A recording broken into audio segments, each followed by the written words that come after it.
Welcome to RIBA Future Architects Discuss Everything Needs to Change. This evening's event launches the book of the same name, Everything Needs to Change, Architecture and the Climate Emergency, which was guest edited by our hosts Sofie Pelsmakers and Nick Newman. The book is the first in a new design studio series from RIBA Books, with 2 more volumes arriving later in the year. And there'll be details in the chat along with a special discount for attendees if you'd like to purchase your own copy. Just some housekeeping before we begin. Please can I ask that everybody who's not contributing this evening has their mic and camera off at all times. We'll be using the chat for any questions that you may have, and please feel free to add these during the event.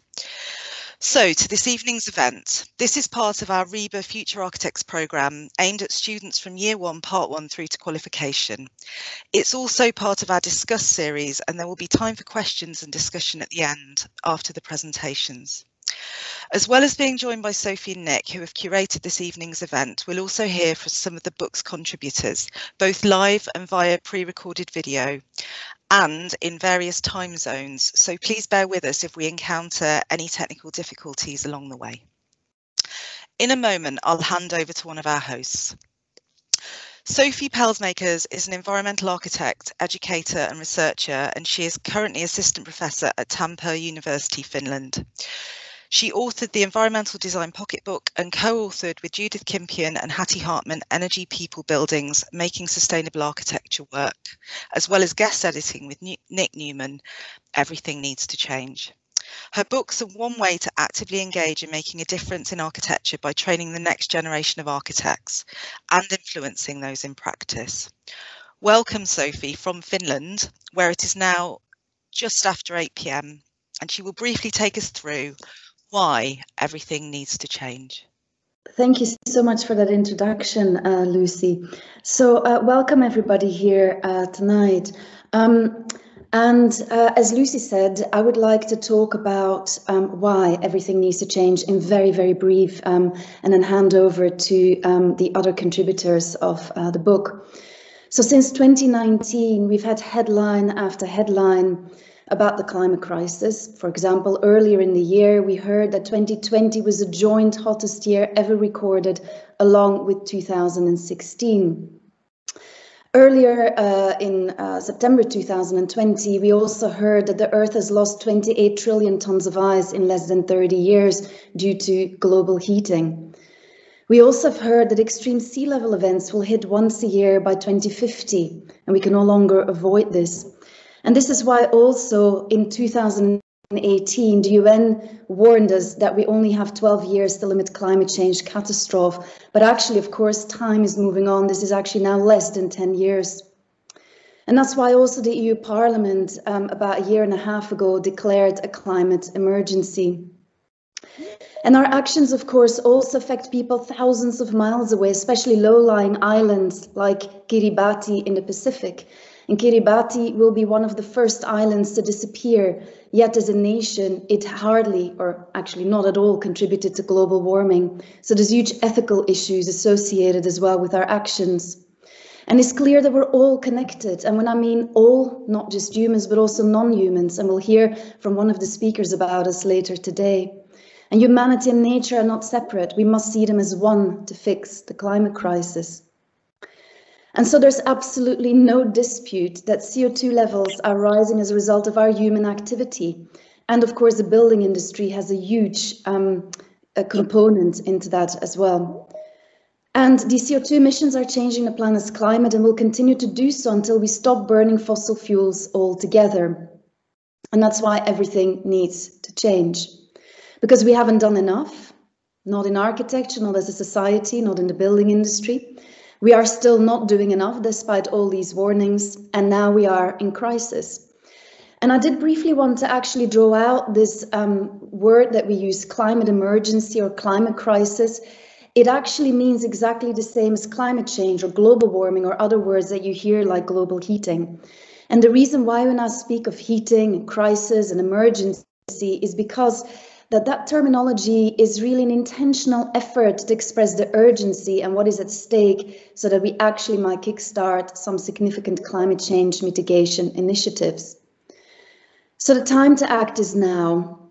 Now, because we can still shape the future. You can see on this graph the actual global mean temperature change. And at the moment, we are actually here at risk of high to medium global temperature increases, which is, nearly 4 to 6 degrees Celsius by the end of this century. And for example, I'm now in the Nordic region, but the Nordic region actually is already seeing twice the amount of the global warming in other areas. So overall, as the whole globe, we have about 1 degree. It's actually already almost 2 degrees in Finland. And EU governments agree that limiting global warming to 2 degrees Celsius is essential, and ideally it's 1.5. And it's really to prevent some of the large Antarctic ice sheets from melting. And you can see that this, where we are now in 2020 on this graph, that we still now can determine what trajectory we might take, and that we don't just need to stay below medium and high, which is where we're currently at, but actually really reduce our carbon emissions. And we only have 5 to 10 years to actually act.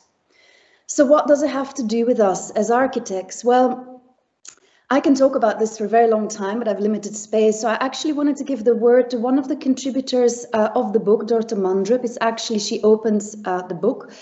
This is one of her projects, the Warren Sea Center in Denmark.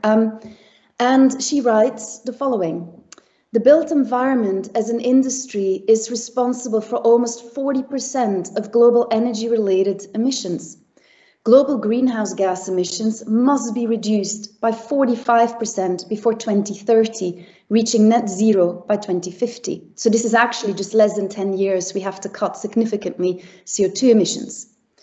She goes on to say that architects of today and tomorrow are in a unique position to create change with significant impact and must find ways of radical improvement, and it must be done now.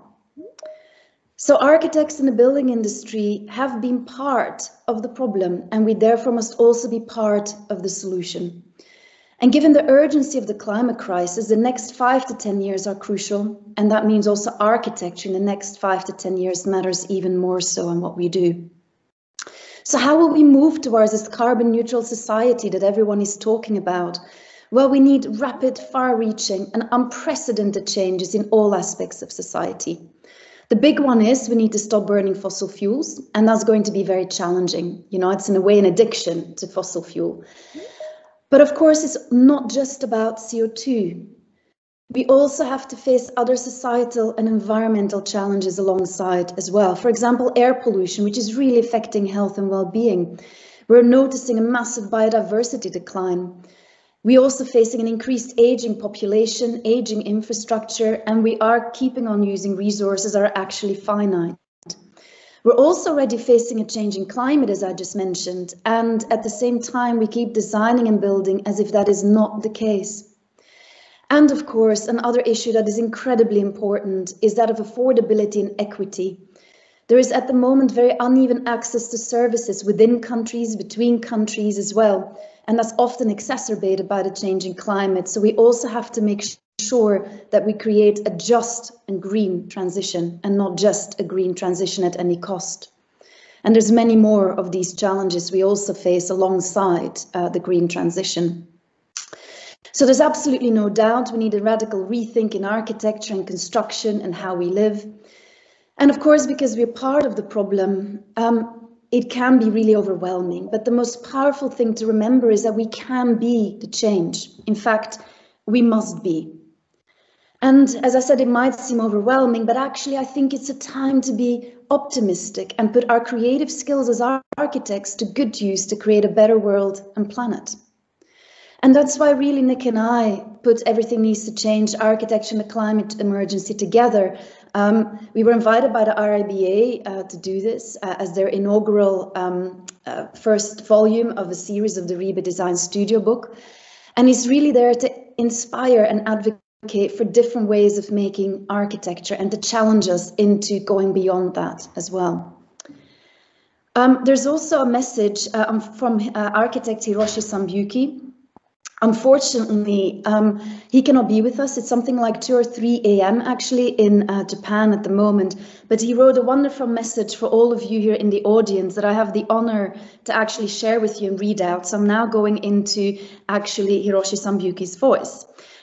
First of all, for those of you who are not familiar with Hiroshi Sambiki, he was interviewed by Professor Andrew Barry at Auckland University last year, specifically for this Everything Needs to Change book, and you can see the article and some of his work in the background.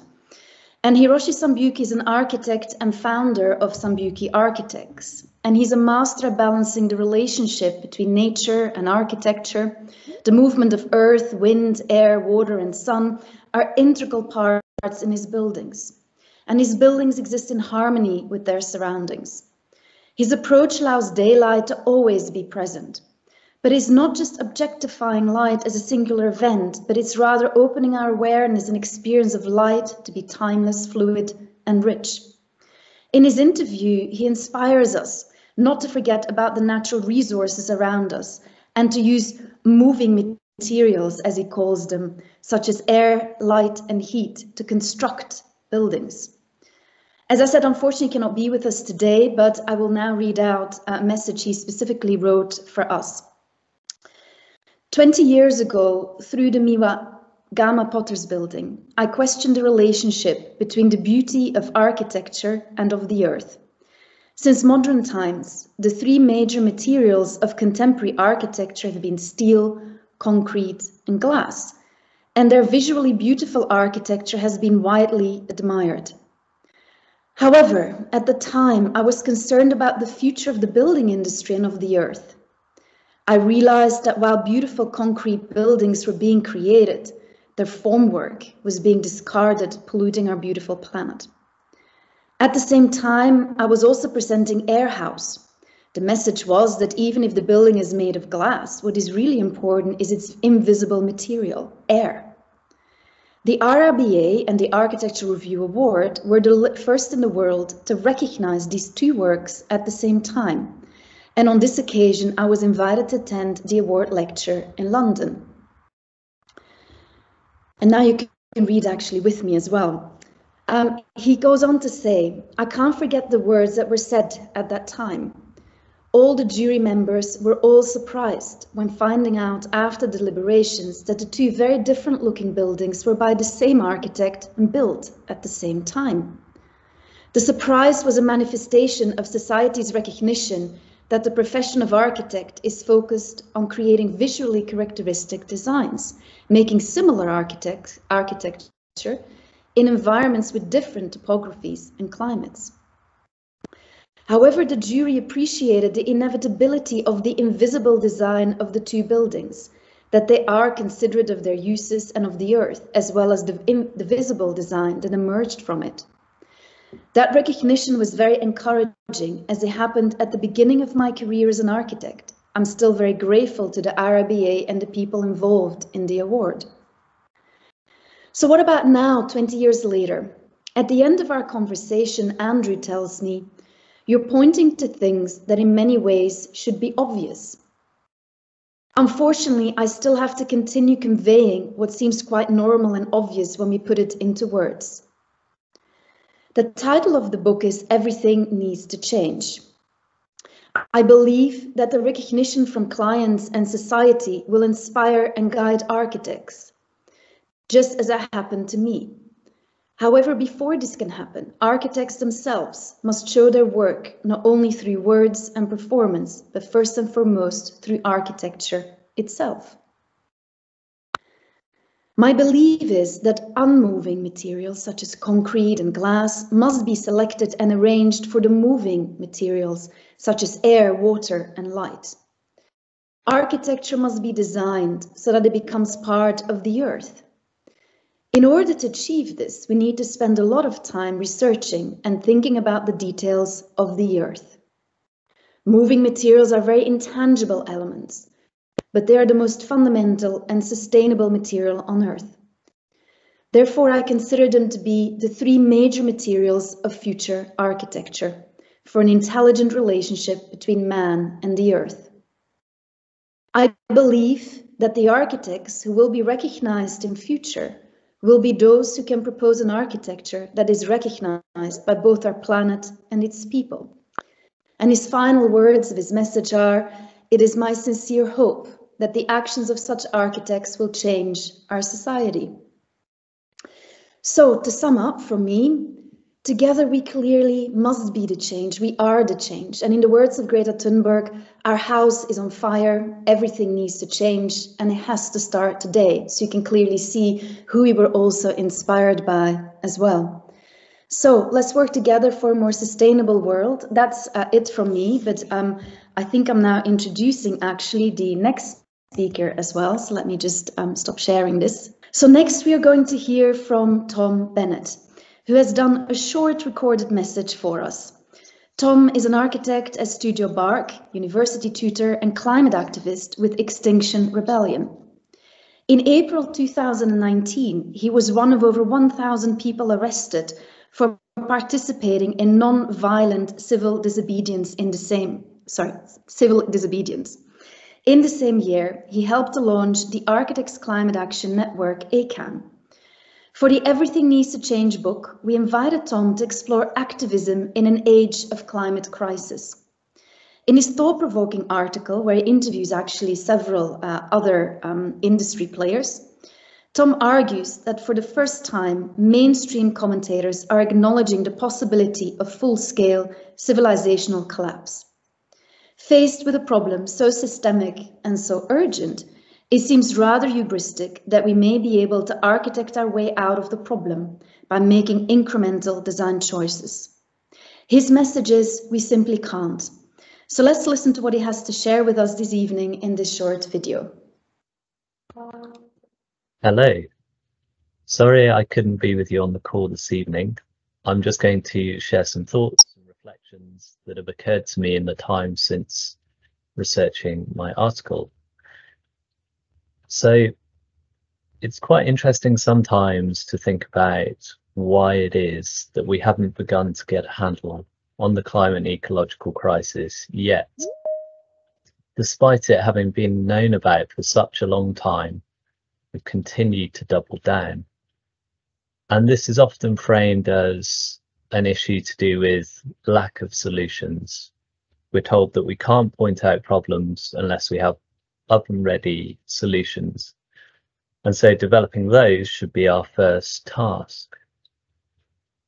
I personally don't find this argument very convincing, firstly because solutions have been around for a long time. And some of those solutions, such as the use of biodegradable materials, are actually fairly ancient. In the 1970s, the Centre for Alternative Technology published the precursor to its Zero Carbon Britain report. And that was around the same time that Schumacher published his well-known book, Small is Beautiful. In the 2000s, George Monbiot wrote a very comprehensive vision for how the UK could decarbonise by 2030 in a book called Heat. So that was a very, very well researched and evidenced proposal. So those are a couple of examples, and there are plenty more we could reach for. The thing is that most people have some level of awareness and concern about the climate crisis, and the polling shows that. And so at root, what we have is a collective action problem. And that stems from the absence of something. That something is a mandate for transformative change at a societal level. This has a social aspect, the behaviours, the attitudes and culture of our society, and an economic dimension. Who has agency within the economy to do what and why? And of course, at root, this is all deeply political. And this was captured very nicely in a statement by the eminent climate scientist, Michael Mann, who said the following in response to the recent book by Bill Gates. Gates writes that he doesn't know the political solution to climate change, but politics are the problem, buddy. If you don't have a prescription for how to solve that, then you don't have a solution, and perhaps your solution might be leading us down the wrong path. And so, at the risk of engaging in binaries, the things that need to happen fall broadly into two categories: transforming the way we practice and engaging with those forces and movements in society who are pushing for the mandate that we need at a societal and international level. The first of those will feel much more comfortable for architects. It's broadly within the realm of our social and cultural conditioning and something that we generally consider to be part of our remit. And none of what I'm about to say is to diminish the importance of that. Those conversations about how we design and supply chains and materials that we use are really important. And they're happening, and they need to happen more with greater rigor and depth. And so that is a part of the picture. But those conversations are only part of the picture and not the whole picture in and of itself. In the absence of a political mandate for transformative change, there are of course things that we can still do within our own sphere of control and influence. We can move things in a good direction, and we should do those things. But I would also suggest that it won't be happening at the pace or scale that we know is necessary, according to the best science that we have and according to the experiences of those who are already suffering and quite frankly dying on the front lines of the climate crisis. And so, in addition to all of that, we need to begin to look outwards and to think about how we engage with movements that are building that political mandate and agitating for change in a more active way. What skills and sensibilities do we bring to the table, and how can we contribute to those endeavours? As much as anything, this book, and certainly my contribution here, is an invitation to begin asking those questions in a more concerted way than has happened so far. So look, of course, there are many fronts on which we need to act. The title, Everything Needs to Change, is clearly very apt. And I think a nod to Naomi Klein's book, This Changes Everything, which I would suggest is really a touchstone for anyone wanting to understand the root causes of our current situation. So just to wrap up, there was one quote from the introduction that I found particularly resonant, and I'm just going to read that. So Sophie and Nick write, "How much systemic change can be achieved in architecture when the world around us continues with business as usual? When we work on projects that promote infinite growth, while this is incompatible with a sustainable world, how much can we really influence? If architects are unable to make changes within the system, they need to change the system." So everything needs to change. But the question of a political mandate is, I believe, a key part of this picture. If we can get that in place, a lot else will follow. And if I've emphasized that over other things, that's really because I feel that architects have tended to ignore or overlook that question, and generally to see activism as something that only jobless full-time hippies can legitimately engage in. And so I hope we'll begin to see that change too. I'll leave it there. Yeah, this is a really timely and inspiring volume, and it was a true privilege to have been invited to contribute. I'm really grateful to all the individuals who generously gave their time for interviews in the researching of this. Massive congratulations to Sophie and Nick, the other writers, everyone who contributed in some way, and of course a big thank you to Alex White and the team at RIBA Publishing for their excellent work on this project. I hope you will enjoy a lively and thought-provoking evening of discussion. Okay, great. So thanks to Tom for that. It's a shame that he can't actually be here with us. He's building a boat, believe it or not. So he's got a good excuse. But next up, we are really pleased to be joined by Kasia Nawratek, who's a senior lecturer at Manchester School of Architecture. She's an architect, an academic, and writer. Her current research interests are focused on Anthropocene and speculative design practices in the context of architectural education.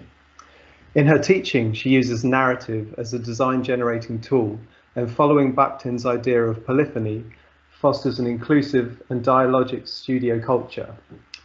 In Everything Needs to Change, Kasia's articles were titled Hope in the Burning World, and she's presented 3 architecture student projects in which she explores, together with students, a systemic shift in how we learn, teach and design. The architecture integrates climatic and ecological issues in a creative and inspirational way. In her talk today, she will share some of these projects and others, and especially warm welcome to her today, as it's also her birthday. So with that, I'll pass over.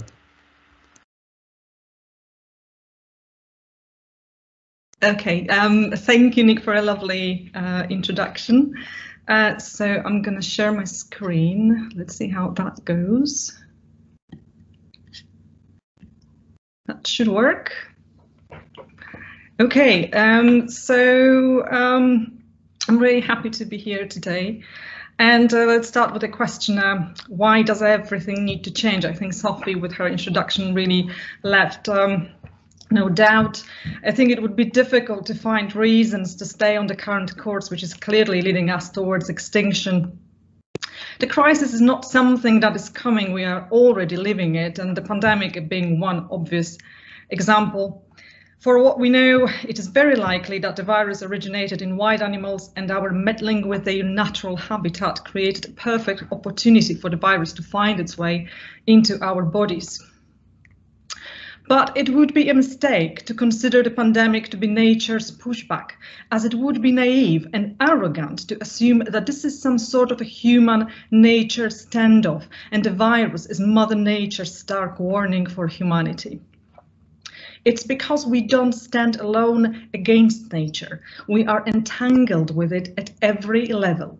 Donna Haraway calls it the foolishness of human exceptionalism. And while we constantly poke at our consciousness and yearn for a species with similar self-awareness, even trying to replicate it artificially, we become so self-obsessed as a species that we conveniently ignore those 2 kilograms of bacteria living in our gut on which we rely on to digest what we eat. So let's take a harsh look at ourselves and spell out who we really are. Self-destructive apes with a penchant for violence, love of plastic, chicken, and the ability to split the atom. Why those things? Because they will be our geological legacy. Nuclear waste, chicken bones, and plastic, all neatly compressed into rocks. Who exactly, if at all, will discover our geological signature, and what they will deduce based on it is a different story. This foolishness of human exceptionalism is so deeply rooted, it feeds other problematic narratives, like the idea that greed is a positive force of progress, the idea of progress itself, and the worship of constant growth. But this is not how the world works. Every day it is carried on the backs of carriers. It is being patched, fixed and healed by people whose work is never-ending and essential to our survival. As an educator in architecture, what is then my role? What can I do?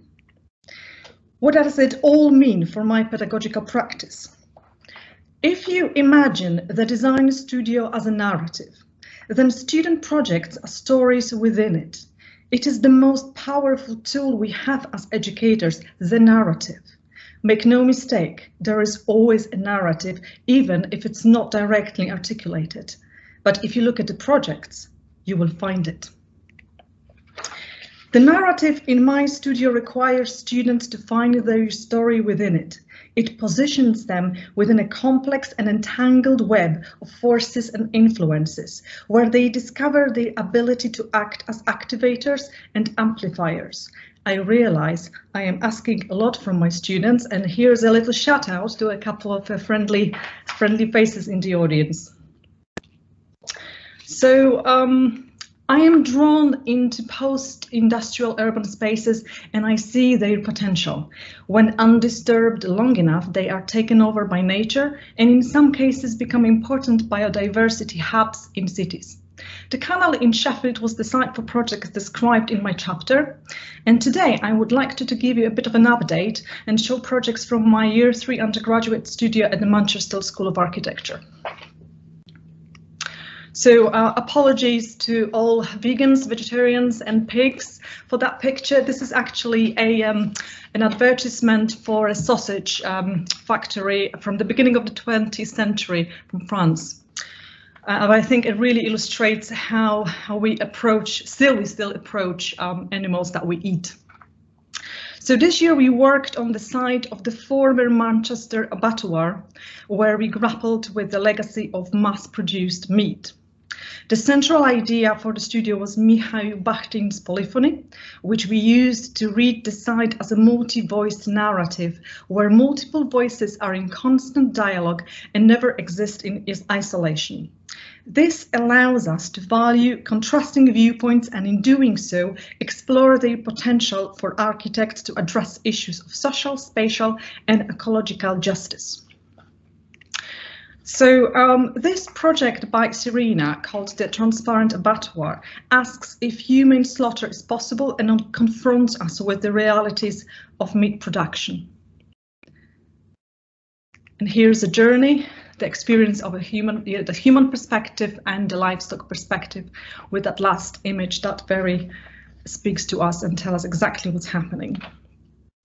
The next project I want to mention is Posthumous by Simona. This is a funeral home and tree cemetery to embrace decay.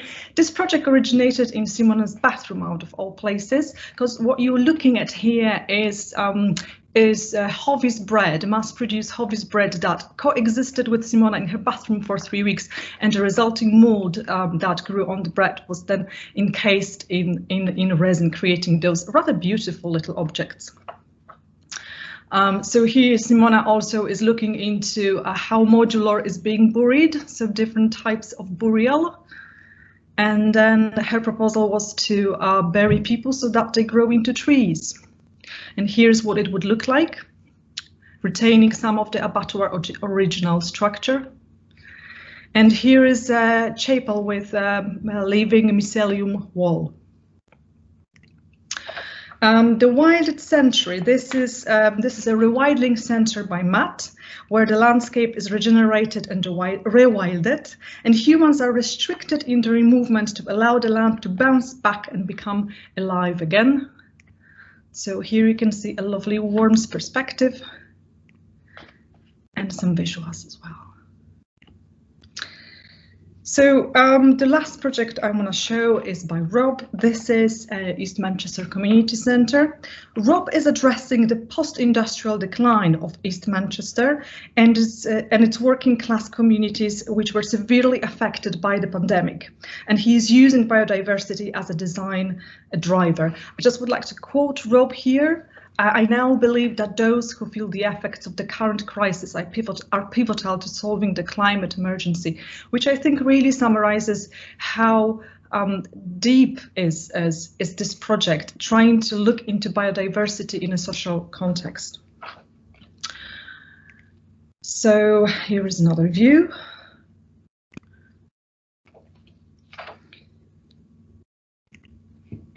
So the projects themselves may not seem revolutionary, but it is about the agenda of the studio that creates a significant culture shift that manifests itself in the conversations in the studio, starting from the site through design and technological approach. It is not a conversation purely about principles. It manifests itself in technology, detail design at every stage of the design process. It would be easy to tell the students to go out there and just change the world, but the realities of forging a career and securing employment are difficult. Therefore, I see my role as someone who equips students with tools, critical thinking, the radically contextual approach, the understanding of the impact of their design decisions and how they reverberate through the networks of interdependence. I am giving students the tools they can use to spot the cracks in the system. Once they see them, they will know what to do. I predict that they will not follow the loudest. They will find their own way. And the most exciting thing is, I have no way of predicting what it might be. I may never know, but this is about, like in architecture, understanding the scale and proportions. All this pales into insignificance when compared to the vast entity that is deep time. But then again, that's all we've got. So let's not waste it. Thank you. Yes, okay. So thanks again to Kasia. That's a fantastic presentation. And yeah, we obviously will have more time for Q&A at the end. So in case this hasn't already been said, please do post things in the chat as and when you wish to ask questions. Okay, we're now going to do a massive shift in geography. We're going to now hear from David Barragan from Al Borde Architects, who joins us from Quito in Ecuador, where it's now the middle of the day. I think as they said, there's about a 6-hour time difference. So thanks to him for joining. So David is one of the 4 partners of Al Borde Architecture's studio, but which is also more than anything a lifestyle. Their way of thinking includes a daily habit of working with one's hands, and they're particularly attached to local realities. Their projects seek to enhance local resources that they find in the landscape and have a high social innovation component. They try to be consistent in approaching architecture in the most human way possible with minimal resources, not as an excuse for their scarcity, but as an aesthetic and political resource in itself that continuously questions the idea of an architecture ruled by discipline and driven by capital.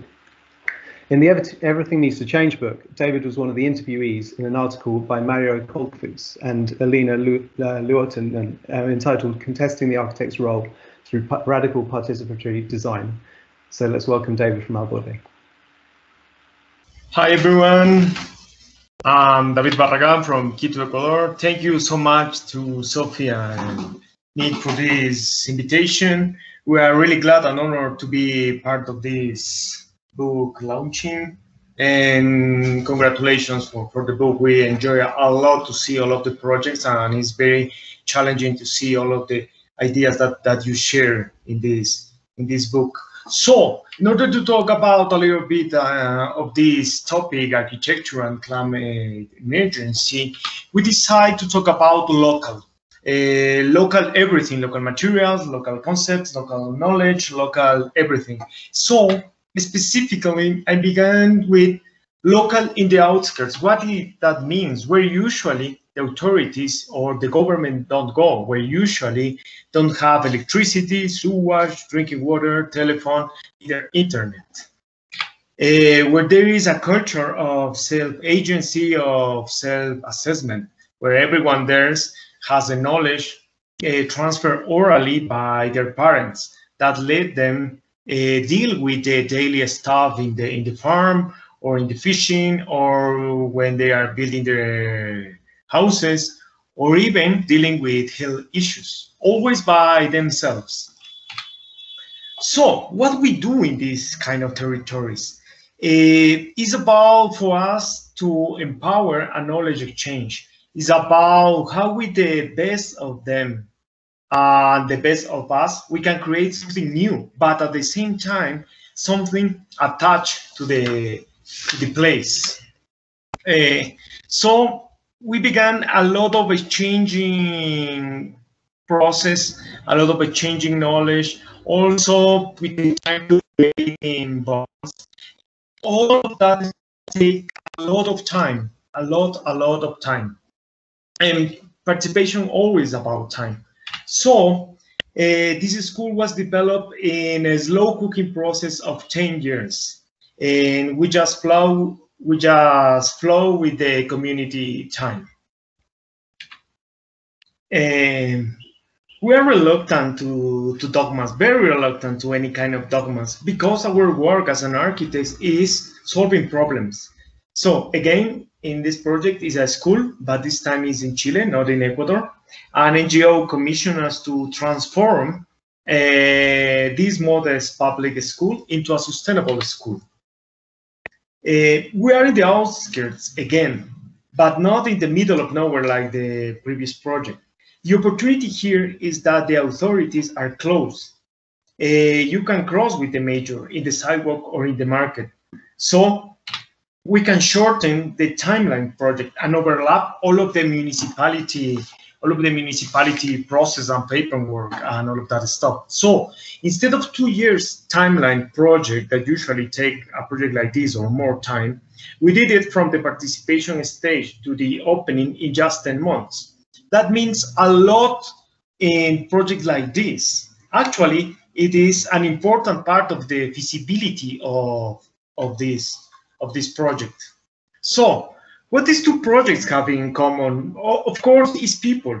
And in the two cases, there is a willing to involve as much people as possible. Sometimes a participatory construction is only with the community. Sometimes are volunteers involved, and sometimes, like in Chile, in this Chile project, is an opportunity to create a 1-month pop-up school to learn about sustainable construction. So everything is an opportunity that we are always dealing. So rural areas have something in common: the natural ability to cooperate, to collaborate, to be involved. That's why there, a participatory process is something kind of effortless, because it's part of the local DNA. If participatory processes are an asset that we have at hand in the rural community, so the next step for us is to connect opportunities. The Habitat 3 UN conference was held in Quito in 2016. The Mexican Institute for Workers' Housing has a pavilion. They knew about our work and contacted us to present them options to reuse its pavilion. Immediately, we connect with our local network of young architecture studios that were working on reconstruction community support, because a few months before Habitat 3, Ecuador was hit by a big earthquake. After a couple of workshops, after all of the participation process, the final communitarian decision was to build a kids' lunchroom. It took 1 month to build it with the community and volunteers, but it took 1 year to do all of the paperwork with Mexico. The pavilion was storage 1 year in our place. Finally, our radar is always on.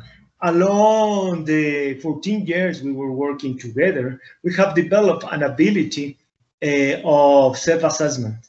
So when we met the Lost Walk Ecuador team, we immediately proposed them our interest to work together, our interest to understand how design can support this kind of work, this kind of activism, this kind of actions in the public space.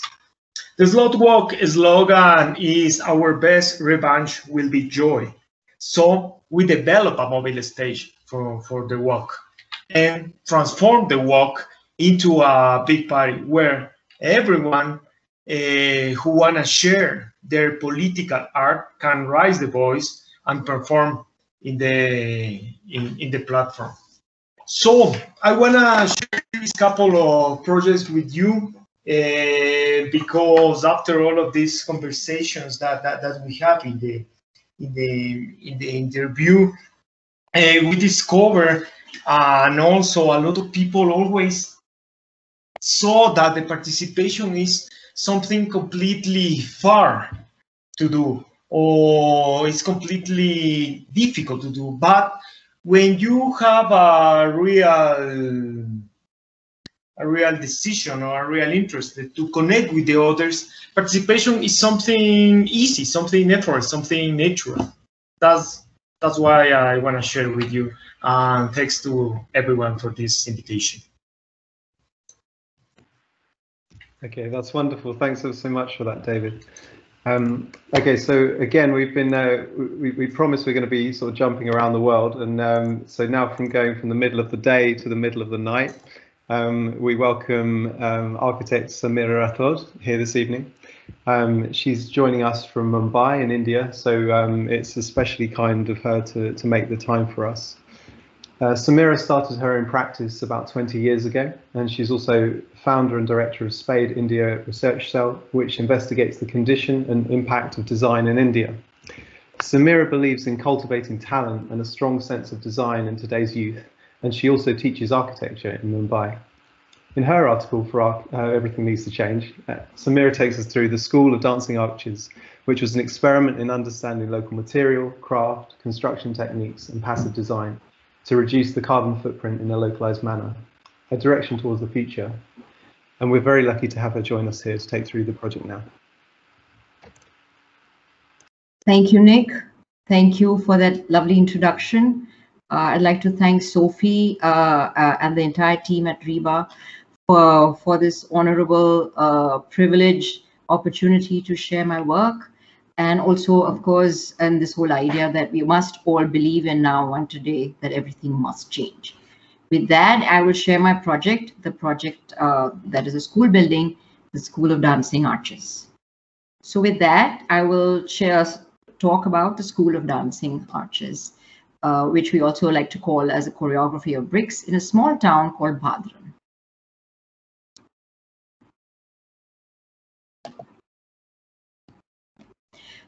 To begin with, I'd like to explain a philosophy and an ideology that we've been following for the last 20 years.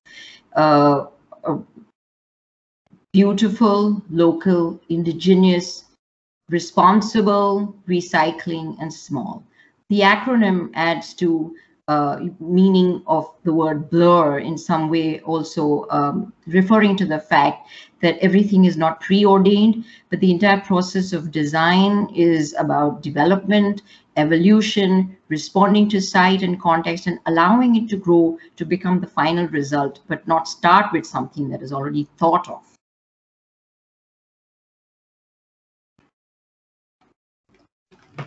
The studio works with three verticals: the think tank, which is a research arm, the workshop that experiments with all kinds of materials and products, and these two arms inform the central vertical, which is the studio itself, which engages in architectural design, interior design, and product design.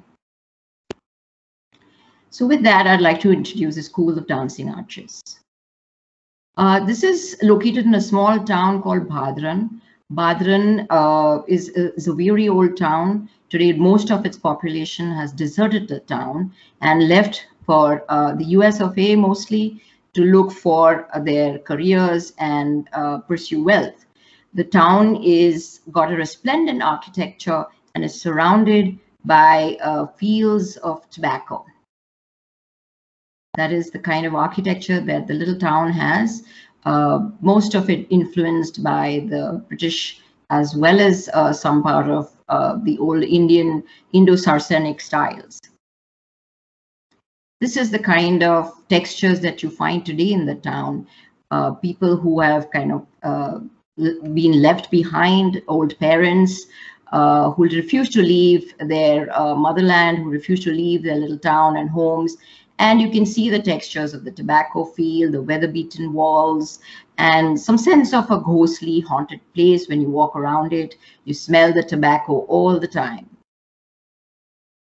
The site is was surrounded by tobacco fields and was hardly with any trees, as you can see on the right. And this was a site to make a school building, a school which was basically an extension of a school that already existed in this small town. We took inspiration from the fact that the entire context had these old buildings which were arches, but also at the same time, because the school was for children, we started looking at this whole idea of scribblings from little children. And from that, we developed this whole sense of the moving, lopsided, dancing arches and bolts and spaces that were created with this kind of scribbling movement. The design of the school is explained through its planning, structure and construction, passive cooling, and materiality. For planning, we used basically the modular planning system, created some kind of a master plan for the entire K-12 school, and then looked at the idea of phasing. In the idea of the modular planning, we looked at the idea of creating a module which was a classroom and its attached little corridor which acted like a skin to the building. And this module then was designed and developed in its section where again the skin acted as an attachment to the building, which was a classroom, which was more like a box-like structure. And then this module could be repeated several times and strung along to create the whole string of classrooms. and the school could then therefore be replicated in this form, where you can clearly see that the long string of blue and gray classroom and corridors, along with amenities in the lighter or the blue colors to the left. That then got developed into its final stages, where we basically had about 6 classrooms on the ground floor and 6 on the first floor. And as you can see, that the entire corridors were attached to it and formed a kind of a system that could be replicated as and when desired. This then grew into its sections were developed, and we had a very playful, whimsical form that made the whole school. Then came the idea of the structure and construction. So we made stencils of the dancing arches, we did modular shuttering for the jack arches, and we used waste steel for shuttering of vaults. Here you have the different kinds of arches that we created stencil of, and these were repeated. Even today, other stencils are intact, so that when the school needs to be expanded, the same stencils can be reused. As you can see in the picture, there is a very thin, small layer of concrete, and then the entire arch is clad in brick on its side, leaving the central part really open, as you can see the elevation at the bottom of the screen. This is how we started developing the idea of the ceilings, where we used shuttering with plywood, and we realized that this was actually not very sustainable. It took a lot of man hours, and that we were really not being able to reuse this shuttering, which led us to thinking of how we could do the vaults and the remaining part of the building with perhaps more recycled material.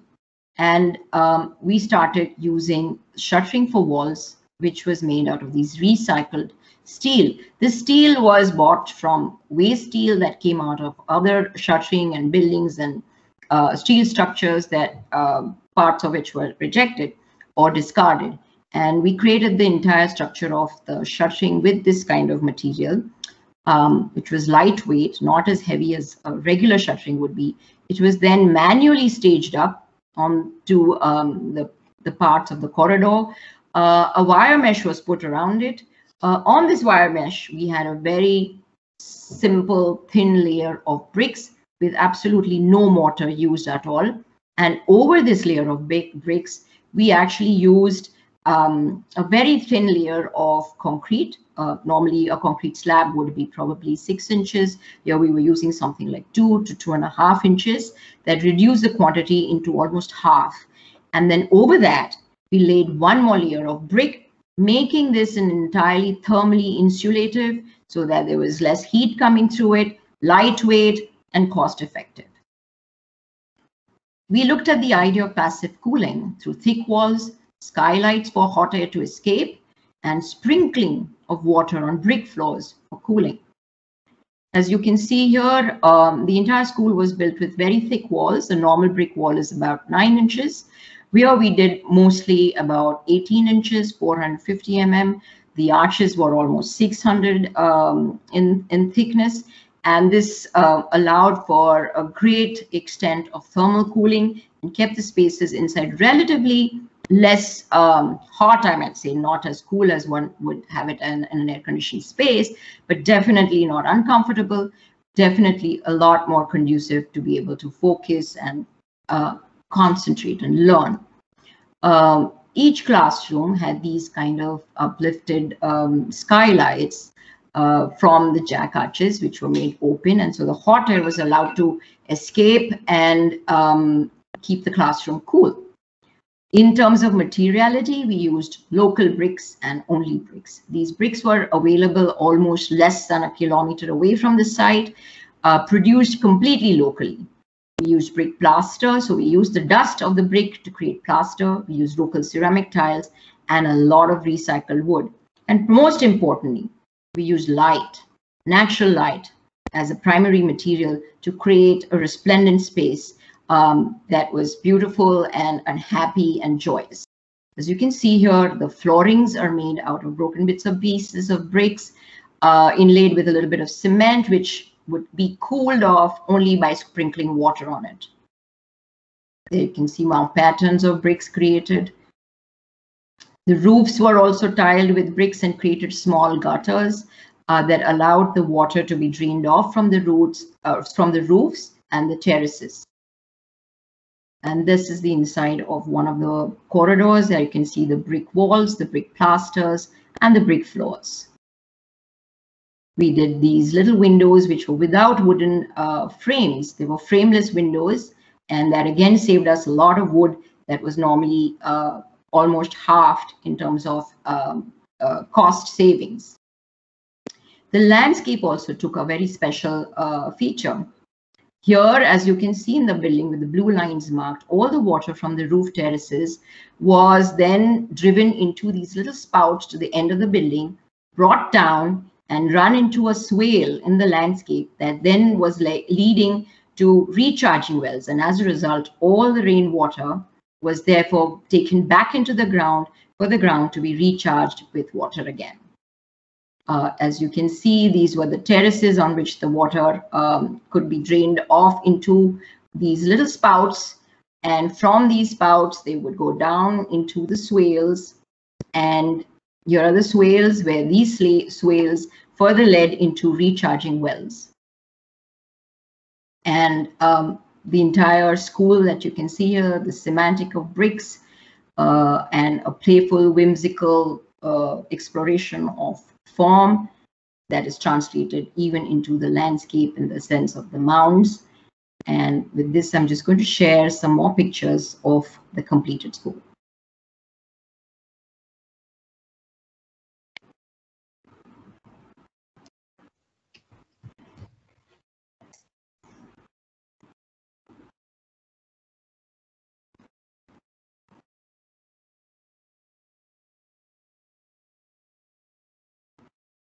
As you can see here, there is no real flooring used even on the staircases where we haven't used brick. It's the actual slab that was just simply polished, grinded, and waxed for it to get the finished flooring. So once again, there was a cost saving on the actual floor itself.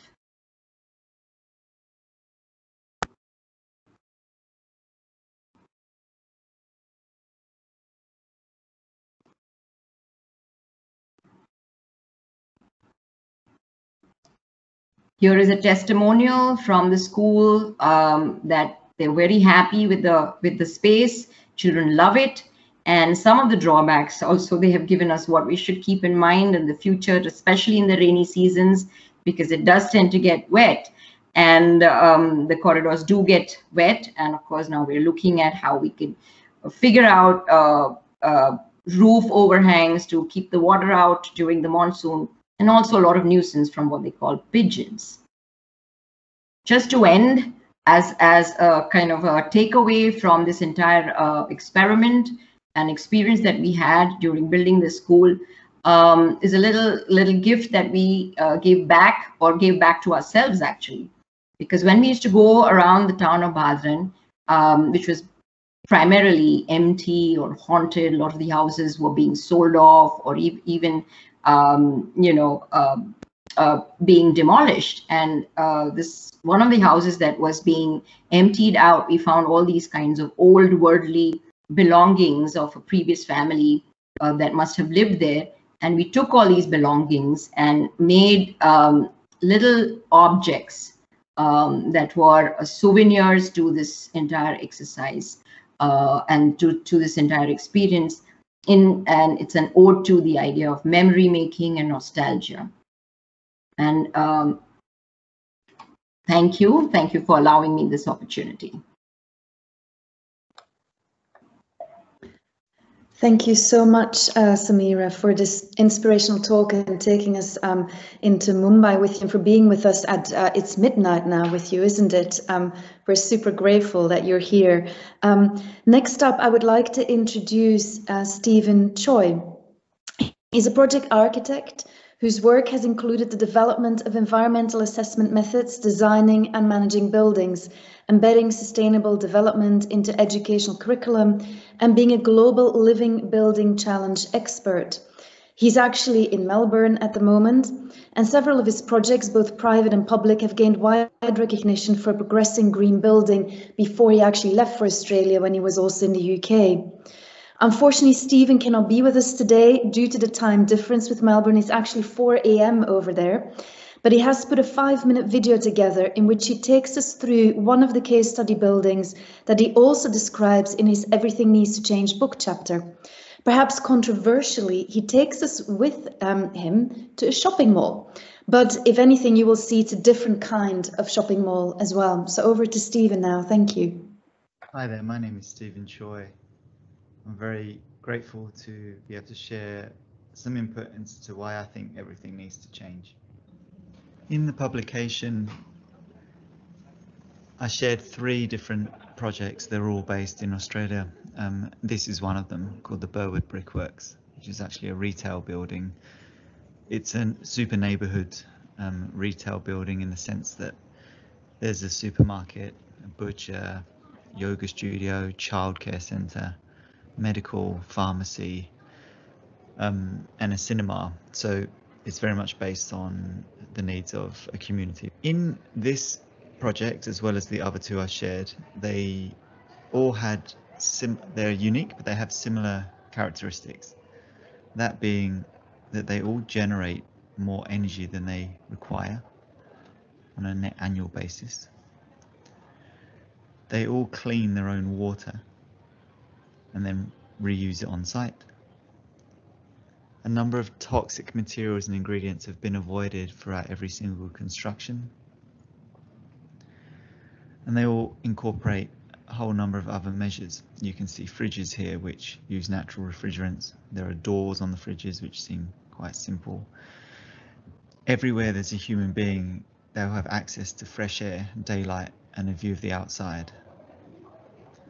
All of this contributes to biophilic design, connecting people to the natural world of which we're part, with the idea being that if you can be connected to the natural world, then you're far more likely to want to protect it.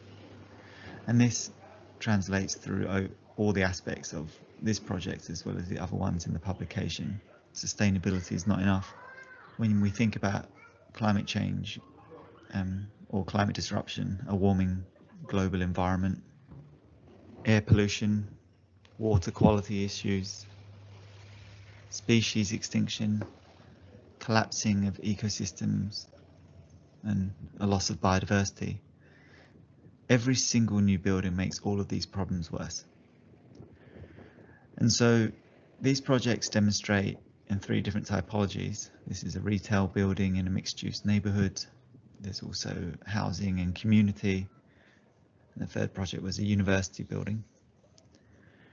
They aim to demonstrate that it was possible to build buildings and operate them in reality, so not based on design ideas or calculations. Actually, in reality, that it's possible to build and operate a building that doesn't contribute to these negative impacts. That it's possible to actually think about how we design, how we construct, how we occupy, and how we might deconstruct at end of life. A big part of it in this particular context in Australia is understanding the traditional custodians of the land, people who have looked after the land for literally millennia. The images you're seeing now is walking through the centre of the Burwood Brickwork shopping centre, and you can see the artwork on the ceiling. It's done by an Aboriginal artist named Mandy Nicholson. But it turns out that a lot of the learnings and knowledge to do the kinds of buildings that we're talking about as part of this publication already exists within the traditional custodians and knowledge systems and have been around for thousands and thousands of years. So the buildings that I'm describing are all part of a process called the Living Building Challenge, which is commonly referred to as the most rigorous building tool that there is anywhere in the world for any kind of typology, because it requires that we rethink the way that we develop buildings, that they should have a positive impact rather than a less negative one. So as I mentioned before, when we think about benchmarks like local building codes or town planning requirements, and then we only think about being, let's say, 20%, 30%, 50% more efficient, what we're really talking about there is being 20, 30 or 50% less bad than really bad. These projects look at what good might look like instead. So the Live and Building Challenge really asks us to rethink how a building could do good rather than just be less bad. I'll leave you here with the last few visuals of this project, which is on the roof. And the roof of this building is a place where energy is captured, water is captured, and food is made to be eaten on site. And this is a really key part of understanding the situation that we're in, which is one of survival. I'm very pleased to be able to share this project with you visually. I wish I could be there with you at this time. The time difference made it pretty difficult. But I'll just leave you to say that thank you for all the work that you're all doing. Thank you to Sophie and Nick for pulling the publication together, and the RIBA for driving this agenda. Hope to see you all soon, and if you're ever in Australia, feel free to find me. I'll be happy to show you around. Thanks again. Take care. Okay, so that was Stephen from Melbourne taking us around. There's a lot of contributors actually also attending the launch, and obviously several who couldn't make it because of the different time zones. But I would like to now, as a final speaker, introduce my partner in crime on this publication. We've been working very closely together for the last year or so, and that's Nick Newman. Nick is director of Studio Bark in New Build. His experience spans environmental architecture, climate activism, building performance evaluation, and deep energy retrofits. Nick is an advocate for radical responses to the climate emergency. He was arrested in October 2019 for his involvement in Extinction Rebellion protests, which brought central London to a standstill. Nick and I actually know each other from East London University, where he was a student and I was a youngish sustainable architecture teacher more than 10 years ago. We teamed up to put the Everything Needs to Change book together to lift the debate to another level and to inspire change. We wanted contributors to show that designing for change and for a more sustainable tomorrow does not mean that our architecture is at the expense of beauty and delight or architectural creativity. And I hope that you agree with that, seeing some of these projects here today. Indeed, quite the opposite, but we need to reach further still. And with that, I hand over to Nick, who will give a summing up. Floor is yours, Nick. Thanks very much, Sophie. And yeah, it's probably fair to say that if it wasn't for Sophie, I probably wouldn't be doing anything sustainable. So, so yeah, just first of all, I thought we've been talking a lot about the book, but you guys haven't seen it yet. So I just thought that I'd share that the book is available for purchase in not only one colour, not two colours, not three colours, but four colours. Unfortunately, once you open the cover, everything else is the same inside. But you know, it's all good. So I've got the daunting task of trying to summarise everything that's happened this evening. And so in kind of the style of Samira's sort of scribbling of children, I've been you know, trying to take a few notes as we've been going through this evening.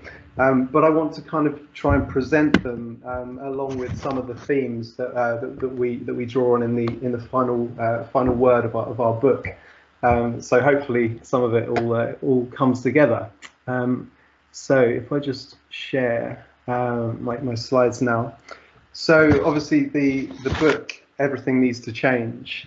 We've, you know, hopefully it's a clear message.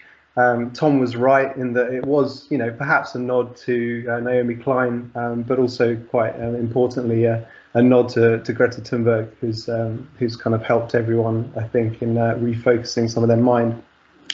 So yeah, just to draw on some of the themes from the book and from this evening. First of all, something that wasn't actually mentioned explicitly, but something that's kind of been in the back of our minds, and that's Kate Raworth's Donut Economics. And this is basically the idea that our job as a society is to meet the basic needs of all without overshooting the boundaries of what our world is capable of supporting. We hope our book is in line with these principles, but what's it got to do with architecture? Well, actually, what was quite funny, and I hadn't seen these slides before, that Kasia's presentation had a picture of the Manchester abattoir, and that was designed in the shape of a donut. So it may be that they were trying to tell us something, that it's not just about meat production, it's also about donuts. And the Large Hadron Collider is also a donut, so there's definitely some architectural thinking that we can apply here. But on another level, really what we're talking about here is about humans. Architecture, we believe, is a human right. As humans, we have basic needs and fundamental rights set out in the UN's Declaration of Human Rights. And this includes adequate standards of living, of housing, and places to educate ourselves and our children, with the right to participate in the cultural life of the community, the right to rest and relaxation, and the right to protect ourselves. So as a species, we declare that all human beings are born free and equal in dignity and rights, but this also means that it's not permissible for architecture's impact in one demographic to affect the lives of those in another. So this evening, just to pick out one of the contributors, we've heard from David from Al Bordi, and I think their answer to this is that really we need to include people in the process of architecture if we are to make any headway. It seems that in some of the examples that we saw, there were on a kind of very local level. People are struggling with some of these sort of very basic human rights of getting even basic services and shelter. But what we can do as architects is empower them with knowledge of change. And one of the things that I really liked here, I mean, they talked about solving problems, but actually we saw the kind of the concept of the typology of the architectural pavilion. And the pavilions are one of those things where it's very easy to kind of come along with a pavilion and at the end of its use for it to just be thrown in the bin. And one of the things that was really nice here is that they actually kind of chose, or they were able to kind of take that and work with a local community to actually create something that was going to last. And so I think that's a really nice kind of summary of that. Next, the theme of power together, and that is, in summary, that we believe we cannot change system level problems by working in our design silos, or as mentioned by Sophie, that we can't architect our way out of the problem. So we think we must work on a micro and macro level if our work is to form part of a solution. We must create spaces for conversation on a community, regional and ecosystem level, and design intelligent, low impact and locally sensible systems if we're to have any chance of solving things. And so obviously this evening we've heard from Tom and his plea or his encouragement for us to expand our minds beyond the sphere of architecture and to begin exercising our social, political and economical muscles. While we perhaps cannot be seen to be inciting radical dissent as part of an official RIBA kind of podcast or event, we certainly hope that others will consider adopting an activist mentality. And so, we think that by engaging with others and by engaging with movements, as Tom asked us to do, and asking questions, that we can not only be part of the process of, I guess, reducing the architectural world's resources, as Dr. Mandra points out, but also contributing to this movement of movements, which kind of essentially will bring something greater than the sum of its parts. Another theme in the book is that of design like you're in an embargo. And one of the case studies we see, or one of the examples, is that of Cuba. And how when the small island nation was cut off in its infamous trade embargo, it was forced to fend for itself. So that the resulting kind of design practices formed a microcosm of the change that we need as a society, questioning the idea that architecture must be a new building or even a building at all. And although she wasn't, as I understand, like subject to any trade embargoes, this evening we've heard from Samira and all these kind of wonderful kind of play on words as well as plays on design. So we've got the kind of choreography of bricks and the use of these beautiful indigenous local materials and this blur concept, which I think is really nice. So she's been encouraging us, to think like children, and I think one of the wonderful things about children is that they see things the way they are. If you ask a child to look at the climate crisis, it's pretty simple what's going on and what we need to do about it. So you know, Samira's suggestion of using local materials, using light and channeling rainwater, and perhaps even memory is perhaps something that we can all think more of in our designs. Next theme: sustainability is not enough, and so, or maybe as another kind of argument here, that we can't carry on just doing less harm. And a really sort of important point to think of this is if you imagine that as an architecture practice you're reducing your emissions by say 10%.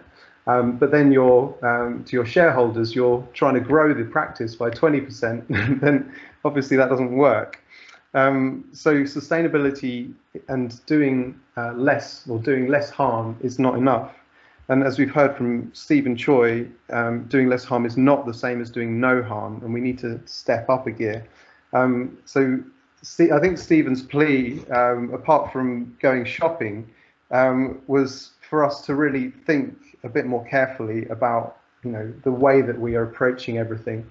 He talks to us about the living building challenge, which in his view, and I think in many other kind of, is a holistic way of looking at buildings and looking at the way that we design them. So we need to think, unfortunately, not just about this kind of one flagship kind of thing like solar panels. We need to think about everything. And that's really, really hard because obviously there are loads of different levers that we have to pull in an architectural project. But certainly Stephen is asking us to think more like custodians of the land, thinking about people who've been able to look after it for millennia and not just those who want a kind of 3-year profit turnaround. The next theme, our final crit, is approaching, and so obviously one of the key aims for us when writing this book was to engage a new generation into the conversation. I think there was a word from I've written it all down. Yeah, so I wrote from Kasia that those who feel the effects of the climate crisis are pivotal here. So, you know, just like in architectural crits, we hope that as part of this evening, you've faced some difficult topics and ones which have been hard to swallow, as well as ones which are kind of, you know, sort of easy to think about. And certainly we've seen that, like a crit, there's some time pressure involved here. But we've also seen and heard from Kasia and some of her fantastic students, and see that, you know, that those who are feeling the effects are certainly proposing some really pivotal and many of them seem to be food related kind of solutions. So, you know, again, we've got this kind of critique of the meat industry, but also the idea of decay and moldy bread, and you know, thinking about the fact that we're not permanent ourselves, and maybe how we need to kind of consider that in our own design process. So I really love the idea that all that might be left of us in the future is nuclear waste, chicken bones, and plastic. But you know, we've still got the opportunity of changing the next kind of layer. So when future archaeologists come and look beyond the nuclear waste, bones, and plastic era, maybe they'll find something pure once more. And finally, everything needs to change. We've seen tonight that not only everything must change, but also that there's a willingness to change. And in the words of Greta Thunberg, it needs to start today. And so with that, we want to open the conversation up beyond just us. And I am now badly stopping sharing my screen and handing over to Sophie. Thank you so much, Nick, for that summing up. You know, it's impressive how you kept track of what people said and then tied it together with also some of the key messages from the book as well. We've actually got 3 key questions, and I'm just checking in on time, but I wonder if we just actually take them in the order that they came in, and then we'll see if more appear. And perhaps if I could ask Samira, David, Kasia to join us, and switch your videos on. Fantastic, thank you. If it's still possible for the others also to switch the video on. And the first question is really actually, so thank you so much, speakers, for joining us, especially also you, Samira, from a little bit of an unreasonable time in Mumbai, but you know, it's amazing that you're here with us. The first question is actually for Kasia, but I know that also, David, you teach, and so do you, Samira, as well. So perhaps you also have actually a view that you can fill in on this.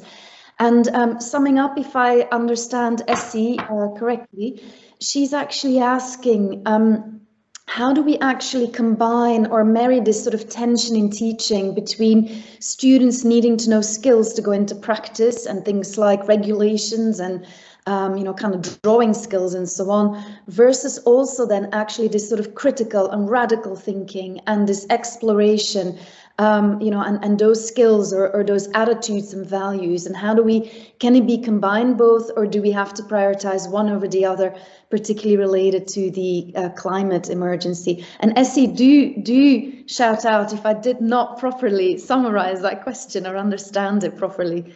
But yeah, so it's about the tension between what we sort of think in architecture that that we need to teach and students want to be taught, like regulations and day-to-day kind of things, practical and pragmatic things for practice, versus and these skills of radical thinking and rethinking and critical thinking, and the way that your students and you are approaching your studio.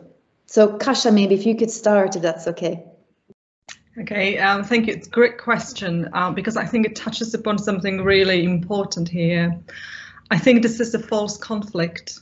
I think that craft, understanding of how a building works, how do you enter it, how do you leave, and then are you able to leave it alive in case of fire? They're absolutely basic questions. And then also I think architecture is one of those creative disciplines that requires craft to actually say something individual and poetic. I think that without skills, without very good design skills, understanding of regulations, and also critical eye on regulations, understanding where they sufficient, where they not. This is the basic thing that students really need to have when they enter the profession in order to become to really say something interesting themselves. So for me, it's really never a conflict, you know, between those kind of, let's say, creative, free brief, you know, project and something very structured, because the process of defining the brief is incredibly difficult and requires a lot of discipline. And in general, I come from this kind of very strong craft-based background, and I also believe that there's no creativity without discipline. So I think that in a way that those boundaries that we have in architecture allow us really to get to the next level in creativity. So I don't see this at all as a you know. So in a way, what you're saying is that this creative, radical thinking, critical thinking, those skills actually help you to interpret the regulations, to know what is needed and to judge them and place them as well, and know what you need to look out for, because it's part of the same attitude to your work. And that in a way, what you're saying is not just a checklist of, okay, regulations meant, but it's also creative, part of the creative process, and also what you learn from this sort of the discipline or being disciplinary, is that the right word? Being disciplined, that's the one. Being disciplined about creating your own brief and setting the boundaries for yourself, and it's all part of the same story.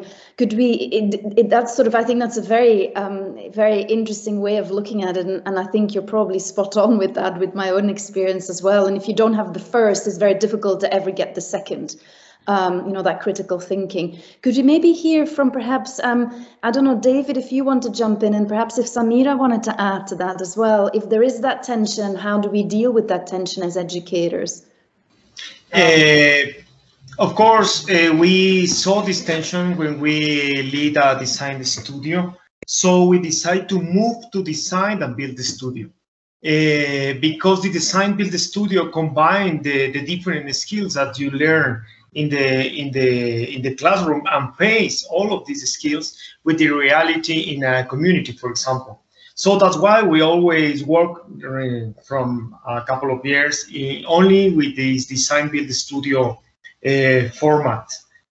Also, all of the studios in Latin America, because for our necessities and needs, are based on participatory design and construction, and always are for a community in the outskirts of the city, no more than 45 minutes or an hour from the school, for example, in order to move easily to our students to work with that communities and use all of the knowledge, all of the time, all of the materials, all of everything that our group of students use in a semester, all of the production of ideas and models and everything are for a community. Are not only the idea is not just build something in the campus, because in our context it's not enough. It's not enough just build.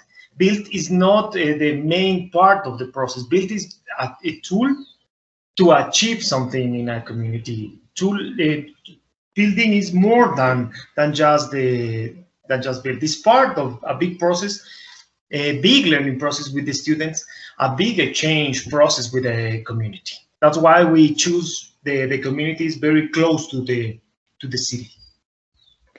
And could I maybe jump in on that? And do you then find it through the sort of the live projects, the design build studio, do you find that sometimes it's hard to do the radical thinking and critical thinking exactly because it's a real project and there's a lot at stake? Or do you actually find that it's okay to, you know, it's actually quite natural to also do, then there's a space for students to do that creative radical thinking exploration?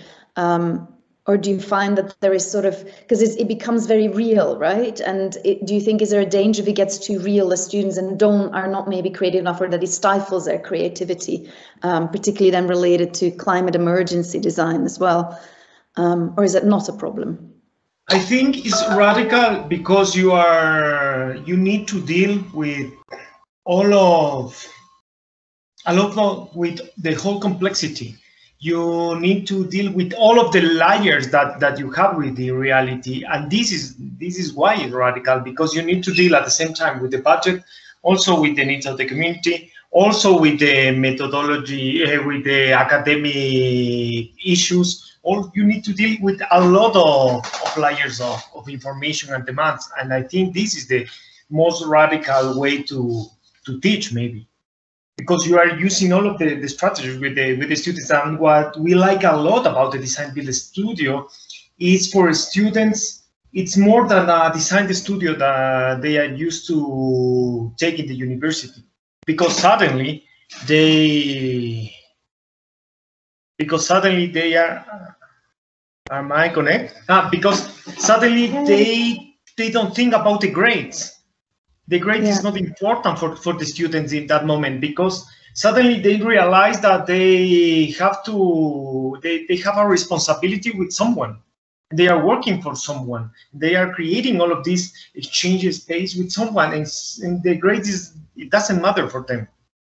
And you move everything. For example, the classroom is not only in the university. You have some classes in the university and some classes in the community, and everything all about the student approach, the academic approach, change a lot for the students and become real, because they have to deal with real conditions.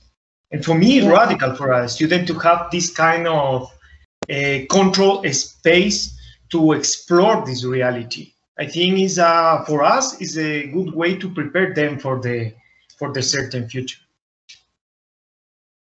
Okay, Samira, if you're still there, would you want to come in and perhaps comment as well on some of your teaching practices? Yes, absolutely, Sophie. You know, conditions in India are very, very different. And you talk about development rules. Most of us architects are actually resisting development rules because they're not based on reality checks, or they're not based on how we perceive architecture and the function and the role of architecture, urbanity, how people kind of are a part of the living environment. So the rules are really designed in a way where most of us architects are finding it a reason to resist. But that apart, I think the real question here is, I believe, and I've taught students in this way, that architecture, we struggle to make it beautiful, because beautiful environments create happiness, and happy people create a better world. So with that larger idea in mind, and even Indian tradition talks about the oneness, you know, I think somebody mentioned today that we're all connected. And this idea about we being all connected is as old as probably 10,000 years old by Indian philosophy through the Vedas. And there we believe that you, I, planet, and us are just one. And this is what we're talking about today, which actually 10,000 years was being spoken of, that we're not against each other, we're one. So what you do as harmful to nature and the planet is going to harm you. And I think this idea is very important. And therefore, I don't see architecture in silos. It's not one silo, you finish it, and then you get into the other one, and you finish it, and then you climb onto the other one. It's a multiple layer, it's a multi-parameter sort of, idea, and it can't live one without the other. It's never complete. It's like human beings. We have so many facets to us, and yet each facet is, sometimes sort of opposing each other. Sometimes it's contradicting. You find within ourselves, we feel we are one day a jackal, another day a hide, one day happy, one day sad, one day angry. And in the same way, architecture has to respond to your development rules for the betterment of a congruent, happy, united development. It has to respond to the user. It has to respond to the patron, because the patron is supplying the resources, in a manner of speaking, by way of budgets. And none of this I see as an impediment. I think every aspect is an attribute. It's a quality that enhances your architecture. And if you see it negatively, then you're blocked down. But if you see it as a challenge, if you see it as, well, this is an attribute, I have to do it within these parameters, I have to do it within, it's like a race. I have hurdles, and I got to jump, and I got to still get to the finishing line. So if I see it like that, then it's beautiful. And also, I believe primarily that we must, like Kasia says, and even David says, that we must, doctors know what medicine is, and lawyers know what law is, and architects are a little confused because we don't know how to build, but we think we're artists, so we know how to draw, and then there is this major confusion on site, in our heads, and in the environments that we're building. So I feel that primarily, as architects, we must have building skills, basic building skills. I think there's so many. If you come into India, you don't need architects in the villages. Everybody can build. But of course, the role of an architect is to know how to build, but build beautifully. And I think when we add that little bit of poetry, when we add that idea of poesy in our buildings, not discounting function, not discounting the engineering, not discounting the fact that it has to withstand time and be timeless, then I think we have architecture. Otherwise, we have buildings, and everybody can build. But as architects, we take that to another level. So I don't think that it's one without the other. I think it's all together, and students must not worry about it. I don't think students must. It's such so powerful what you also say about beautiful buildings, happiness, and also the difference between architecture and building. And I think a lot of the time in sustainability, we see sustainable building, not necessarily sustainable architecture, and then often it's become equated sustainable architecture with the ugly stuff that doesn't actually have to involve architects. And I think I think it's very interesting how you frame that, and also the issue that as architects we often see any constraint, budget, client, users, environment as a constraint, and that will stop us from creating beautiful buildings or from doing what we want to do. And I think the way you so beautifully described, it's actually an asset. It's something that you work with. It constrains us in the sense that it actually means we don't have 1,000 other options to go for, but we still have a few hundred different creative options that we come up with. It actually helps us in the context to design. I think it's incredibly powerful. Sophie, it's also, if I may add here, it's also this whole idea about how we classify, and rate materials, we rate ideas. But if you stop doing that, a lot of people say, oh, you don't use this kind of material. Why do you use this kind of material? And don't you like this more than that? I said, no, I love it all. You give me something to build with. If you tell me to build with cow dung, I will. And you make it beautiful. And you make it beautiful, so you figure it out.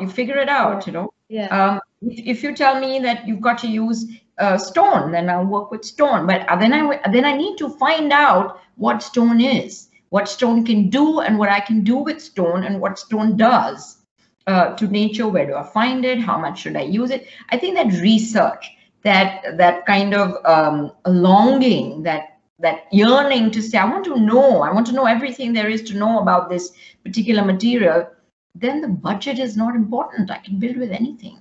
I mean, adobe houses, mud houses. We just had a cyclone about a week back in Mumbai and the entire Indian coastal area. And a lot of trees came down, a lot of roofs flew up, old walls came down into buildings in the cities, where things went kind of disrupted. But I'll tell you something, we built a mud wall and that withstood. That not a little bit of it has come off, and I was so happy to see it. And that's just mud. It's just how you do it. And it was a revelation. So I feel that this whole thing about, also what David mentions about being hands-on, being a design-build studio, I think a lot of ideas. And one of the things you actually mentioned, that do you feel that if you're working on site with material and you're a design-build studio, then you can't categorically and strategically think and innovate? No, I think that a lot of our ideas come when we get our hands dirty and our feet dirty and we get our whole bodies dirty, get into completely submerge ourselves into the profession, into the making, into the building. And it's from there that new ideas will develop, So I really don't think that, so maybe the Indian way is like this huge circle in which everything is, it's all one. And, I've studied in the US, and it's the US, so Western philosophies, and I don't mean to demean it, I'm just talking about the differentiation, is a lot of categorization. Do this, do this, do this, do this. Structure, discipline. And the one thing that India doesn't have is structure and discipline. And at some level, it's extremely harmful and disadvantageous to us because it doesn't have the economy. But at a higher level, it allows us to take anything to turn into anything else. So it's just this whole kind of wholeness that I would be looking at, and I try to teach that to the students. Wow, that's a fantastic answer. I mean, Nick, do you want to say anything to that, or shall we move to the, because I know that you've also been involved in teaching, or shall we move to the next question? We still have a couple of minutes, I think, of everybody's time. Yeah, I'll just a quick one. Just say that you mentioned that obviously everyone knows how to build Maybe that's the case in India, but that's certainly not the case in the UK. So we could certainly learn a few lessons that way.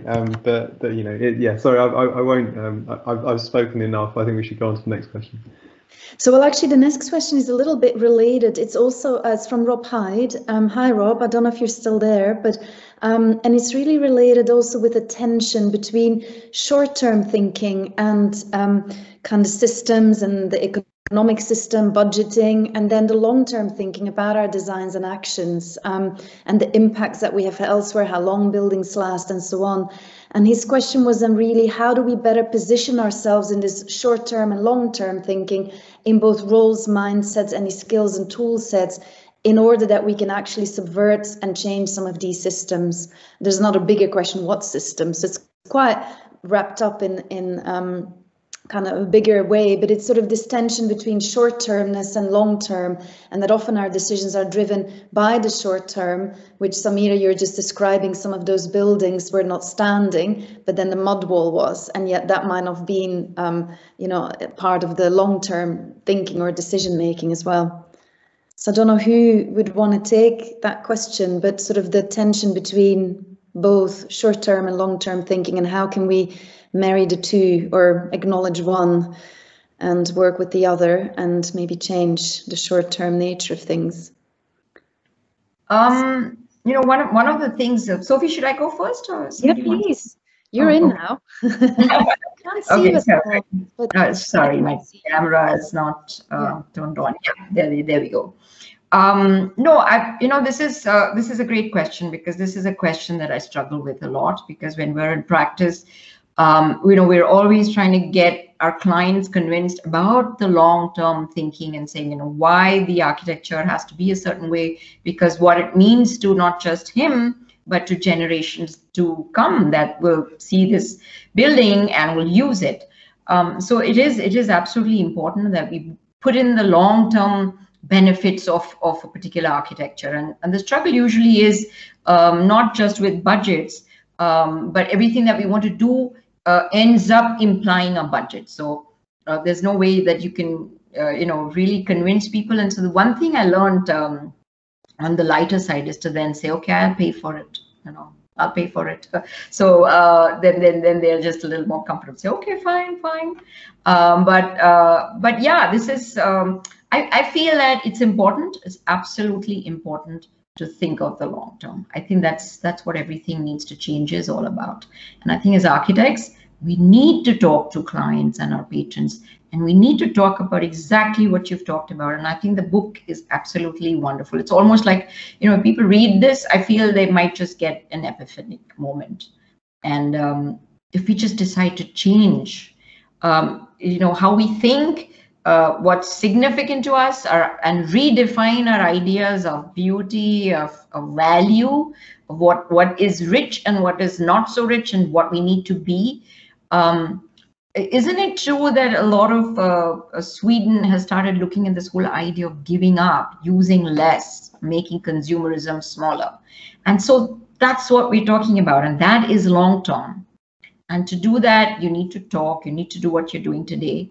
And the short term would be something that if we could turn that around into more recycled material, so that there is the recycling of the recycle also, and the recycling of the recycled. And so you're really creating a very finite set of resources which you keep reusing, so you're not really touching anything new. And so if you look at short term like that you can change, you can build again, because, you know, human beings get bored. And now with the digital media, we get bored much faster. So we need more new things all the time. And that's when, you know, I talk about the slowness, that if we learn to build slowly, if we learn to live slowly, we just get longevity naturally. You just don't get bored so easily. So there's just kind of length in everything when you're slow, you know. So it's all kind of related. And I feel that therefore short term could be something that's like temporary, removable, pop-up, recycled, change, flexible, adaptable. And the long term is the journey. It's not the destination, it's the process of doing all of this. So I would see it like that. It's a little philosophical, I know. It probably doesn't give you a very tangible answer, but it's just food for thought. And then another question was, let me just see, also from Rob, actually. Maybe Kasia, you could perhaps take that, which is about, and of course, Stephen is not here to answer it, so I can also say a few things about the project. But sort of the question is, and that's also why I said it's a bit controversial, it's a shopping mall that has this positive impact as a building. Also some of the activities, there's recycling happening, there's a community space, is very important for the community really as a center. Food growing is happening on the rooftop and so on. But the question is still a retail center where consumption is in a way celebrated. And so what do we think of that as sort of the bigger picture behind that, what that means? Sort of, you know, it's a sort of a little bit like, you know, when architects are designing airports, should we be engaging with those kind of functions? And this is why, because of the way you work with your students. What is your view on this? Okay, thanks. Just a disclaimer, Rob is actually my colleague from Manchester School of Architecture who spent a day moderating today. So it's great to continue the conversation. I'm just going to ask a question, and you know, I did not know that, by the way, you were colleagues, but yeah. I just have a question maybe for the audience as well, to think about a moment where you are faced with a project and the brief is design a warehouse for Amazon. What do you do? My answer is, I mean, completely hypothetical, and I think we should just, you know, I also would like to say that I'm deeply humbled by the fact that, you know, that my work is in the same space in the book next to practicing architects, because I think that we have this luxury of asking that question and not dealing with consequences, if you know what I mean. So we can do this, and you know, and then I would totally ask my students to consider a question like this, because for me it's never the question what we do, but it's always the question how we do it.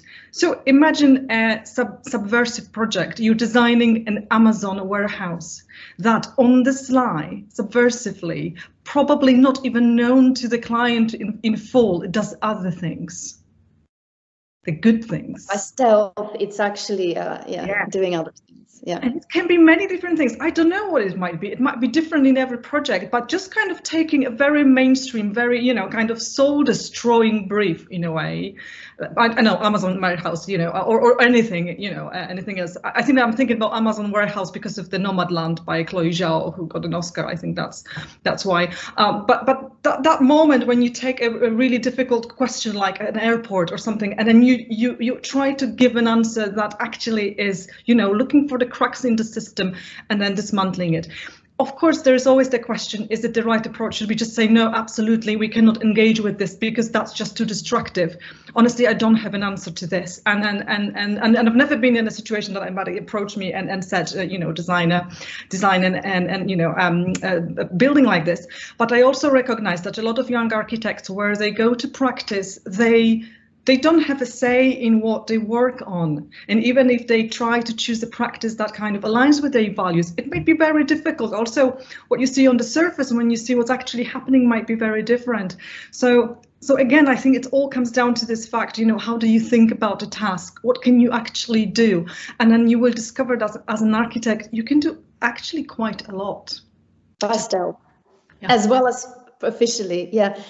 Because in a way, what you're saying, and I think this is very much also Stephen's approach, if somebody is going to, basically it shows you that if a retail center like that can actually have a positive impact through the building, and it's still minimizing some of the activities, but as a building has this positive impact, it perhaps could offset some of the other implications of the function in there, but also if it wasn't him being involved with it, then it could have been much worse. So they're going to build anyway. So what next to do? And I do think it's an ethical question. There will be different answers to that as well. It's a bit like, would you design a prison? You know, so Well, yeah, I mean, we see that a lot, and I think that this hits young architects, but students in particular, really hard. That realization that there are a lot of ethical dilemmas in this profession, and I think that this is difficult, and I really think that when, as a young graduate, it's hard. That's what I'm saying. I'm not ready to tell my students go out and change the world. It's a huge responsibility, and I don't feel it. That doesn't sit well with me just to say that to them. But in a way, you are saying do it by stealth. Yeah. Nick, I can see you want to jump in as well. Yeah, I've been muting and unmuting. No, it was just I just thought it was quite funny the idea of the Amazon warehouse. I mean, most people, well, some people probably know that it's actually referred to as a fulfillment center. So I just thought that, you know, using the word fulfillment in a much kind of wider context, maybe that is a kind of quite a nice brief for a student. But yeah, I like the idea of using kind of stealth, and also accepting that you know, that there is privilege here. I mean, we haven't really touched on the idea of privilege much this evening. I know obviously. You talk about sort of feminism, or some of your students talk about kind of you know, sort of anti-capitalist feminists and all these kind of wonderful things, but not everyone does have the choice. So I sort of think it's really nice to inspire students to say that, you know, you have the opportunity to change the world, but you don't have to have achieved it by, you know, straight away. Yeah, thank you. Is there, I think that we do have two smaller questions still, but I also think, I'm just checking in with Lucy, that we've just run slightly over as well. And I wonder if we just sort of draw it to a close here at this point. We've got only 47 people here anyway. So Lucy, what is your call? Yeah, I think if that's okay, this maybe is the point to kind of draw things to a close. Just to say what an amazing event. I'm really glad that Nick gave the summary, because I wouldn't know where to start, but hopefully tonight's presentations have given you all a bit of a flavour of the book. Really just remains for me to thank all of our speakers this evening. So Tom, Kasia, David, Samira, Stephen, and of course Sophie and Nick. Thanks also to my sort of RIBA colleagues who've supported on this event as well. And thanks to you, our audience, for joining us. We really hope you've enjoyed it, and hope that you join us for future events as well. And depending on where in the world you are, enjoy the rest of your day, evening, or asleep, which I think is particularly relevant for Samira. So thanks everyone for joining us, and really hope you enjoyed it.